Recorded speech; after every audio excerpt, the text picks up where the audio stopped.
तो दोस्तों नमस्ते प्रणाम, स्वागत है आपका हमारे यूट्यूब चैनल पर। तो कजरी गीत लेके प्रस्तुत हैं। गीत अच्छा लगे तो लाइक कीजिएगा और चैनल पर नए हैं तो सब्सक्राइब भी कर लीजिएगा। चलिए शुरू करते हैं। कि हरे रामा सावन में धानी रंग चुनरिया गजब की लागे हरी।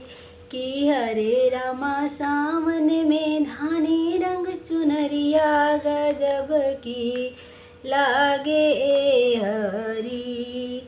चुनरी पहिरी हम जेवना बनाए अजबे जेवना बनाए अजबे जेवना बनाए रामा। कि हरे रामा जेवे ननद ननदोइया ननद जी के भैया हे रामा।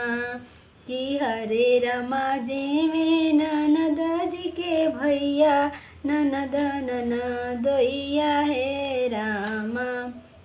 कि हरे रामा सावन में धानी रंग चुनरिया गजब की लागे रामा। चुनरी पहिरी हम गेडूला भराए अजबे गेडूला भराए रामा गेडूला भराए रामा। कि हरे रामा गोटे ननद ननदोइया ननद जी के भैया हे हरी। कि हरे रामा घोटे ननद ननदोइया ननद जी के भैया हे हरी।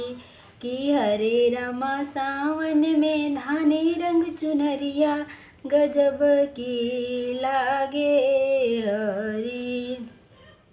चुनरी पहिरी हम बिड़ावा लगाए अजबे बिड़ावा लगाए अजब के बिड़ावा लगाए रामा। हरे रामा कूचे ननद ननदोइया ननद जी के भैया हे रामा। कि हरे रामा कूचे ननद ननदोइया ननद जी के भैया हे हरी।